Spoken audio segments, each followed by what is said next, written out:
ಮಾನವನಿಗೆ ಉತ್ತಮ ಆರೋಗ್ಯ ಬಲು ಅವಶ್ಯ. ನಮ್ಮ ಪ್ರಾಚೀನ ಆಹಾರ ಪದ್ಧತಿ, ಮಿತ ಆಹಾರ, ವ್ಯಾಯಾಮ, ಯೋಗ, ಸಚ್ಚಿಂತನೆಗಳನ್ನು ಮೈಗೂಡಿಸಿಕೊಂಡರೆ ವೃದ್ಧಾಪ್ಯದಲ್ಲಿ ಉತ್ತಮ ಆರೋಗ್ಯದಿಂದ ಬಾಳಬಹುದು ಎಂದು ಖ್ಯಾತ ವೈದ್ಯ ಪರಿಸರ ತಜ್ಞ ಡಾ ಸತ್ಯನಾರಾಯಣ ಭಟ್ ಅವರು ಯುವಕರಿಗೆ ಕರೆ ನೀಡಿದರು. ಇವರು ಕಾರ್ಕಳ ತಾಲೂಕು ಹಿರಿಯ ನಾಗರಿಕರ ಸಂಘದ ಆಶ್ರಯದಲ್ಲಿ ನಡೆದ ಮಾಹಿತಿ ಕಾರ್ಯಕ್ರಮದಲ್ಲಿ ಮಾತನಾಡಿದರು. ಇದೇ ಸಂದರ್ಭದಲ್ಲಿ ಖ್ಯಾತ ವಕೀಲರಾದ ವಿಜೇಂದ್ರ ಕುಮಾರ್ ಅವರು ಮಾತನಾಡಿ, ಪ್ರತಿಯೊಬ್ಬರೂ ಕಾನೂನು ಅರಿವು ಹೊಂದಿರಬೇಕು. ಇದರಿಂದ ಆಸ್ತಿ ಖರೀದಿ, ಮಾರಾಟ, ವಿಲ್ ಬರೆಯುವ ಸಂದರ್ಭದಲ್ಲಿ ಅನಗತ್ಯ ವಿವಾದಗಳಿಂದ ರಕ್ಷಣೆ ಪಡೆಯಬಹುದು ಎಂದು ಮಾಹಿತಿ ನೀಡಿದರು. ಸಭೆಯ ಅಧ್ಯಕ್ಷತೆಯನ್ನು ಸಂಘದ ಅಧ್ಯಕ್ಷ ಎಂ ಕಮಲಾಕ್ಷ ಕಾಮತ್ ವಹಿಸಿದ್ದು ಸರ್ವರನ್ನ ಸ್ವಾಗತಿಸಿದರು. ಜಯರಾಮ್ ಕಾಮತ್ ಪ್ರಾರ್ಥಿಸಿದರು. ಪ್ರದೀಪ್ ನಾಯಕ್ ಮತ್ತು ಕೇಶವ ನಂಬಿಯರ್ ಅತಿಥಿಗಳನ್ನು ಪರಿಚಯಿಸಿದರು. ಕಾರ್ಯದರ್ಶಿ ಜಗದೀಶ್ ಗೋಖಲೆ ವಂದನಾರ್ಪಣೆಗೈದು ಕಾರ್ಯಕ್ರಮದ ನಿರ್ವಹಣೆಯನ್ನು ಶ್ರೀಮತಿ ಶೈಲಜಾ ಹೆಗಡೆ ನಿರ್ವಹಿಸಿದರು.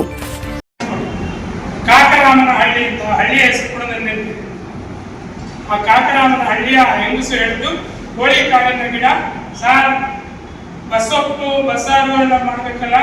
ಹಿಂದೆ ಗೊತ್ತಿರೋ ಚಿಕ್ಕಬಳ್ಳಾಪುರದವ್ರಿಗೆ ಗೊತ್ತಿರೋ ರಾಗಿ ಮುದ್ದೆ ತಿನ್ನೋರಿಗೆ ಆ ಬಸೊಪ್ಪು ಬಸ್ಸಾರು ಮಾಡೋದಕ್ಕೆ ಈ ಗಿಡದ ಎಲೆಗಳನ್ನ ಅವರು ಬಳಸ್ತಾರೆ. ಕೋಳಿ ಕಾಲು ಗಿಡ ಅದರ ಎಲೆಗಳು ಕೋಳಿಯ ಕಾಲಿನ ಇದೆ.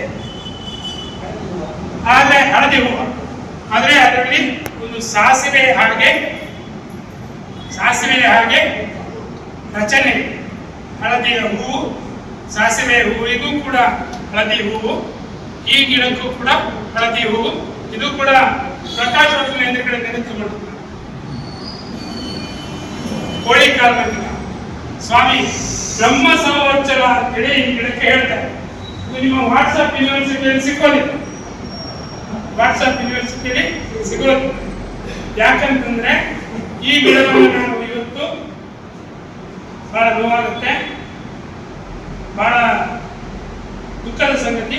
4 ಜನ ಹೆಣ್ಣು ಮಕ್ಕಳ ತಂದೆಯಾದಂತಹ ಒಬ್ಬರಿಗೆ ಇದನ್ನು ಪ್ರಯೋಗ ಮಾಡುವಂತಹ ಅನಿವಾರ್ಯ ಪರಿಸ್ಥಿತಿ. ತಿಂಗಳಿಗೆ 10,000 ರೂಪಾಯಿ ಕೊಟ್ಟರೆ ಮಾತ್ರ ಔಷಧಿ ಮಾಡೋದಕ್ಕೆ ಆಗ್ತೋ ಇಲ್ವೋ ಅನ್ನುವಂಥ ಒಂದು ಕ್ಯಾನ್ಸರ್ ಪೀಡಿತ ರೋಗಿಗೆ ಆಕೆ ದೊಡ್ಡ ಮಗಳು ಅವಳು ಈ ಗಿಡವನ್ನು ಇಲ್ಲೆಲ್ಲ ಹುಡುಕಿಸಿದ್ದು, ಸಾಗರ ನದಿ ಸಿಕ್ತು, ಅಲ್ಲಿ ಗದ್ದೆ ಶಾಸ್ತ್ರಿ ಅಂತ ಕರೀತಾರಂತೆ. ಸುಶ್ರುತ ಹೇಳ್ತಾನೆ, ಈ ಗಿಡದ ರಸವನ್ನ ಒಂದು ದೋಣಿಯಲ್ಲಿ ತುಂಬಿರಿ, ಆ ಗಿಡದ ರಸ ತುಂಬಿಸಿ, ಗಿಡದ ರಸವನ್ನು ತುಂಬಿಸಿ ಅದರಲ್ಲಿ ನನ್ನನ್ನ ಮಲಗಿಸಿದ್ರು. ಗಿಡವನ್ನ ನಿತ್ಯ ತರಕಾರಿಯಾಗಿ ನಾವು ಉಪಯೋಗಿಸೋದಕ್ಕೆ ಸಾಧ್ಯ. ಈ ಗಿಡದ ಹೆಸರು ಪುನರ್ನವ. ಪುನಃ ನಾವು ಕುಮಾರಿಯರಾಗಿ ಸಾಧ್ಯ ಇದೆ. ಅಪ್ಪ ಇವತ್ತು ನಮಗೆ ಸಿಹಿ ಕೈ ಹೇಗೆ ಸಿಗುವುದಿಲ್ಲ ಹಾಗೆ ನಮಗೆ ಕಾನೂನಲ್ಲಿ, ಯಾಕಂದ್ರೆ ತುಂಬಾ ವಿಶೇಷತೆಗಳಿರ್ತದೆ. ಅದನ್ನು ಅಧ್ಯಯನ ಮಾಡಲಿಕ್ಕೂ ಅಷ್ಟು ಸುಲಭವಾದ ವಿಚಾರಗಳು. ಕಾನೂನಿನಲ್ಲಿ ಹೆಚ್ಚಿನ ನಮ್ಮ ಕಾನೂನು ಈಗ ನಮ್ಮ ಇತ್ತೀಚೆಗೆ ಇಂಡಿಯನ್ ಪೆನಲ್ ಕೋಡ್ ಆಗಲಿ, ಅಥವಾ ನಮ್ಮ ಕ್ರಿಮಿನಲ್ ಪ್ರೊಸೀಜರ್ ಕೋಡ್ ಆಗಲಿ, ಅಥವಾ ನಮ್ಮ ಎವಿಡೆನ್ಸ್ ಆಕ್ಟ್ ಕಳೆದ 2023ರಲ್ಲಿ ತಿದ್ದುಪಡಿ ಆಯಿತು. ಆದರೆ ಈ ಕಾನೂನು ಭಾರಿ ಸಾಧಾರಣ ಪುರಾತನ ಬ್ರಿಟಿಷರ ಕಾಲದಿಂದ ಬಂದಂಥ ನಮಗೆ ಕೊಡುಗೆ. ಸಾಧಾರಣ ನಮಗೆ ಒಂದು more than 500 years ಕೆಲವು ಕಾನೂನುಗಳು. ಹೆಚ್ಚಿನ more than 50% ಆಫ್ ದಿ ಈಗ ಕೇಸಸ್ ಇರುವಂಥದ್ದು ನಮಗೆ ಹಳೆಯದಾದ ಕಾನೂನುಗಳು. ಈ 3 ಕಾನೂನುಗಳಿಗೆ ಹೆಸರು ಮಾತ್ರ ಬದಲಾಗಿದೆ. ಇಂಡಿಯನ್ ಪೆನಲ್ ಕೋಡ್ ಆಗಿರ್ಬೋದು, ಕ್ರಿಮಿನಲ್ ಪ್ರೊಸೀಜರ್ ಕೋಡ್ ಆಗಿರ್ಬೋದು, ಅಥವಾ ಇಂಡಿಯನ್ ಎವಿಡೆನ್ಸ್ ಆಗಿರ್ಬೋದು. ಈ 3 ಕಾನೂನುಗಳಿಗೆ ಒಳಗಿಂದ ಈ ಯಾವುದು old wine in new bottle ಅಂತ ಹೇಳಿದಾಗೆ ಸೇಮ್ ಅದರಲ್ಲಿರುವ ವಿಷಯ ಎಲ್ಲ ಒಂದೇ, ಅದರ ಹೆಸರು ಮಾತ್ರ ಬದಲಾವಣೆ ಆಗಿದೆ ಅಷ್ಟೇ. ಇನ್ನೂ ಸಹ ನಮ್ಮ ದೇಶದ ಕಾನೂನು ಬದಲಾಗಿಲ್ಲ, ಬದಲಾಗುವ ಅಗತ್ಯತೆ ಇದೆ. ಯಾಕಂತೇಳಿದ್ರೆ ಒಂದು ಸಣ್ಣ ನಾನು ಉದಾಹರಣೆ ಕೊಡ್ತೇನೆ. ನಾನು ಹೆಚ್ಚು ಇದರಲ್ಲಿ ನನಗೆ 30 ನಿಮಿಷ ಮಾತ್ರ ಟೈಮ್ ಇರುವಂಥದ್ದು. ಸಣ್ಣ ಉದಾಹರಣೆ ಕೊಟ್ಟು ನಾನು ಕೆಲವು ನನ್ನ ಮಿತ್ರರ ಹತ್ರ ನಾನು ಮಾತಾಡುವ ಹೇಳ್ತೇನೆ. ನಮ್ಮ ದೇಶದ ಕಾನೂನು ಹೇಗೆ ಉಂಟು ಅಂತ ಹೇಳಿದರೆ, ಒಬ್ಬ ವ್ಯಕ್ತಿ ಇನ್ನೊಬ್ಬನಿಗೆ ಕೈಯಿಂದ ಮುಷ್ಟಿಯಿಂದ ಗುದ್ದಿದೆ, ಅವನಿಗೆ ಫ್ರ್ಯಾಕ್ಚರ್ ಆಗಿದೆ, ಅಂದರೆ ಒಂದು ಹಲ್ಲು ಉದ್ರಿದ್ರೆ ಸಾಕು, ಅಥವಾ ಕೈ ಸಣ್ಣ ಫ್ರ್ಯಾಕ್ಚರ್ ಆದರೆ ಅವನಿಗೆ ಬೇಲ್ ಇಲ್ಲ, ಜಾಮೀನಿಲ್ಲ, ಅದು ನಾನ್ ಬೇಲಿಬಲ್ ಅಫೆನ್ಸ್ ಆಗ್ತೇವೆ ಕಾನೂನು ಪ್ರಕಾರ. ಅದು ನಮ್ಮ ಓಲ್ಡ್ ಸೆಕ್ಷನ್ 325 ನಾವು ಹೇಳ್ತೇವೆ. ಅದೇ ಒಂದು ವ್ಯಕ್ತಿಯ ಮೇಲೆ ಹಗೆತನದಿಂದ ಅವನಷ್ಟಕ್ಕೆ ನಡ್ಕೊಂಡು ಹೋಗ್ತಾ ಇರುವಾಗ ಉದ್ದೇಶಪೂರ್ವಕವಾಗಿ ಏನಾಗುತ್ತೆ ಅಥವಾ ಪರಮೋಷವಾಗಿ ಅವನಿಗೆ ಡಿಕ್ಕಿ ಹೊಡೆದ ಆ ವ್ಯಕ್ತಿ ಮೃತಪಟ್ಟರೆ ಅವನಿಗೆ ಜಾಮೀನು. ಹಾಗಾಗಿ ನಾವು ಕಾನೂನನ್ನು 2 ಬಾಯಿ ಕತ್ತಿ ಅಂತೇಳಿ ನಾವು ಕರಿತೇವೆ, ಡಬಲ್ ಎಡ್ಜೆಡ್ ವೆಪನ್.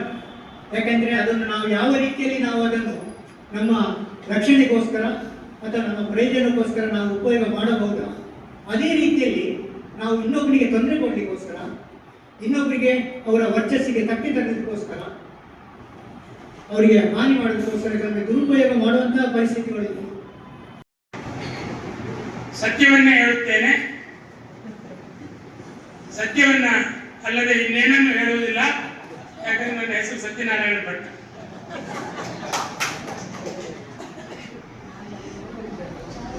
ಟಾಟಾ ಇನ್ಸ್ಟಿಟ್ಯೂಟ್ನ ದಂಪತಿಗಳು ಯಾವುದೋ ಒಂದು ಕಾರ್ಯಕ್ರಮ ಮಾಡಿದ್ರು. ಆ ದಂಪತಿಗಳ ಕಾರ್ಯಕ್ರಮ ಮಲ್ಲೇಶ್ವರದ ಪರಿಸರದಲ್ಲಿ ನಡೀತು. ನಾನು ನನ್ನ ಹೆಂಡತಿ ಇಬ್ಬರು ಆ ಕಾರ್ಯಕ್ರಮಕ್ಕೆ ಹೋಗಿದ್ವಿ. ಹೋಗ್ತಾ ಕಾರ್ಯಕ್ರಮ ಎಲ್ಲ ಮುಗಿತಾ ಇದ್ದಾಗ ನಮ್ಮನ್ನೆಲ್ಲ ಎಲ್ಲರಿಗೂ ಪರಿಚಯ ಮಾಡ್ತಾರೆ. ಇದಕ್ಕಿಂತ ಜಾಸ್ತಿ ಜನ ಸೇರಿದ್ರಲ್ಲಿ ಇವತ್ತು ಏನು ಕಮ್ಮಿ ಇಲ್ಲ. ಇಷ್ಟು ಸಂಖ್ಯೆಯಲ್ಲಿ ಬರ್ತಾರೆ ಅಂತ ಜಗದೀಶ್ವರ ನನಗೆ ಹೇಳೇ ಇರಲಿಲ್ಲ. ಆ ಒಂದು ಕಾರ್ಯಕ್ರಮದಲ್ಲಿ ಎಲ್ಲರಿಗೂ ಪರಿಚಯ ಮಾಡ್ತಿರೋದು. ನೋಡಿ, ಇವತ್ತು ಕಾರ್ಯಕ್ರಮ ನಡೀತಾ ಇರೋದು ಇವರಿಂದಾನೆ ಅಂತ ಹೇಳ್ತಾ ಇದ್ದಾರೆ. ನನ್ನ ಹೆಂಡತಿ ನನ್ನ ಮುಖ ನೋಡ್ತಾನೆ ಇದ್ದಾರೆ. ಅಲ್ಲಿ ನಡೀತಾ ಇದ್ದಂಥದ್ದು ಮಗುವಿನ ನಾಮಕರಣ. ಪಾಪ ಗಂಡ ಹೆಂಡತಿ ಇಬ್ರು ಸೈಂಟಿಸ್ಟ್ಗಳು, ಅವರಿಗೆ ಮಕ್ಕಳಾಗುವಂತಹ ಒಂದು ಸಂತಾನದ ಭಾಗ್ಯ ಸ್ವಲ್ಪ ತಡ ಆಗ್ತೈತೆ ಏನೋ ಗೊತ್ತಿಲ್ಲ. ನನ್ನನ್ನು ಸಂಪರ್ಕ ಮಾಡಿದ್ರು. ಮಗು ಹುಟ್ಟಿತು. ಹಾಗಾಗಿ ನನ್ನನ್ನು ಅವರು ಬಹಳ ಒಂದು ಆವೇಶದ ಬರದಲ್ಲಿ ಹೇಳಿಬಿಟ್ರು, ಇವತ್ತಿನ ಕಾರ್ಯಕ್ರಮಕ್ಕೆ ಇವರೇ ಕಾರಣ. ಕಮಲಾಕ್ಷರೇ ಜೋಕ್ ಇದೆ ಉಂಟ ಜೋಕ್ ಹತ್ತು ಮಾರ್ರೆ ಅನ್ಕೊಂಡ್ರು ಸತ್ಯ.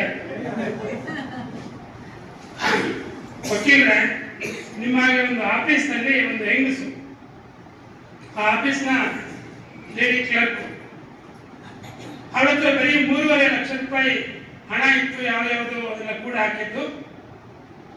ಅವಳಿಗೆ ಹಾರ್ಟ್ ಕಾಯಿಲೆ ಅಂದ್ಬಿಟ್ಟು ಅವರನ್ನ ಅಲ್ಲಿ ಸೇರಿಸಿ ಆ 3.5 ಲಕ್ಷ ರೂಪಾಯಿ ಖರ್ಚಾಯಿತು.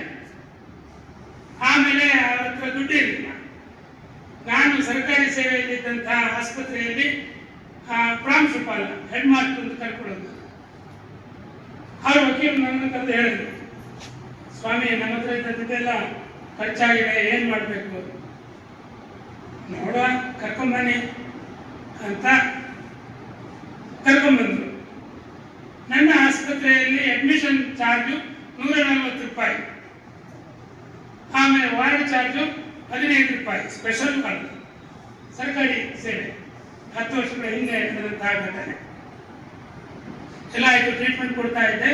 ಕೊನೆಗೆ ಅಲ್ಲಿ ವೈದಿಕ ಸಭಾಭವನದಲ್ಲಿ ಒಂದು ಕಾರ್ಯಕ್ರಮ, ಮೈಸೂರಿನಲ್ಲಿ ಕಾರ್ಯಕ್ರಮ ನಡೆಯಿತು. ಆ ಕಾರ್ಯಕ್ರಮಕ್ಕೆ ಸ್ವಲ್ಪ ತಡವಾಗಿ ನಾನು ಅಲ್ಲಿ ಹೋದೆ. ಆ ಕಾರ್ಯಕ್ರಮಕ್ಕೆ ಬಂದ ಎಲ್ಲ ಅತಿಥಿಗಳಿಗೂ ಕೂಡ ನೋಡಿ, ನಮ್ಮ ವತ್ಸಲಮ್ಮ ತೀರ್ಕೊಳ್ಳೋದಕ್ಕೆ ಇವರೇ ಕಾರಣ, ಅಂದ್ರೆ ಇವತ್ತಿನ ಕಾರ್ಯಕ್ರಮಕ್ಕೆ ಇವರೇ ಕಾರಣ ಅಂತೇಳಿ ನನ್ನನ್ನು ಒಟ್ಟು ಮಾಡಿ ತೋರಿಸಿದ್ರು. ನಮ್ಮ ಆಸ್ಪತ್ರೆಯ ಒಂದು ವಾಸ ಅವರಿಗೆ ಬರೆದಿತ್ತು. ಆ ವಾಸದಲ್ಲಿ ಅವರು ಸುಮಾರು 18 ದಿನ ಬದುಕಿದ್ದಾರೆ. ಬಿಲ್ ಆಗಿರೋದು ಕೇವಲ 180 ರೂಪಾಯಿ ಅಥವಾ ಅಷ್ಟೇ ಇತ್ತು. ಅದನ್ನು ಕಟ್ಟಿದ ಕೂಡಲೇ ಅವರ ಶವವನ್ನು ಹಸ್ತಾಂತರಿಸಿದ್ವಿ. ಆದರೆ ಈ ಎರಡರ ಮಧ್ಯೆ ಹುಟ್ಟು ಮತ್ತೆ ಸಾವು, ಇದೆರಡರ ಮಧ್ಯೆ ನಾವೇಳ್ತೇವೆ ಸ್ವಾಮಿ, ನೀವಿರಲ್ಲ ವಕೀಲರೇ, ಇರ್ತೀರ ನೀವು? ಈ ಎರಡರ ಮಧ್ಯೆ ನಾನು ಮಾಡಿದ್ರಿಂದ ಆ ಮಗು ಹುಟ್ಟಿತ್ತು. ನಾನು ಮಾಡಿದ್ರಿಂದ ವತ್ಸಲಮ್ಮನ ಒಂದು ಅಂತಿಮ ಯಾತ್ರೆ. ನನಗೆ ತಾರೀಫು ನಮ್ಮ ಆಸ್ಪತ್ರೆಯ ಡೆತ್ ಬುಕ್ ಸ್ವಾಮಿ, ರೆಡ್ ಕಲರ್ ಒಂದು ಡೆತ್ ಬುಕ್ ಅಂತಿದೆ. ಎಷ್ಟೋ ವರ್ಷದ ನಂತರ ಅದನ್ನು ಓಪನ್ ಮಾಡಿ ಅದರಲ್ಲಿ ವತ್ಸಲಮ್ಮ ಇಂಥ ದಿವಸ ಇಂಥ ರೀತಿ ಅವರು ಮರಣ ಅಪ್ಪಿದ್ದಾರೆ ಅಂತ ಬರೀಬೇಕಾಗುತ್ತೆ.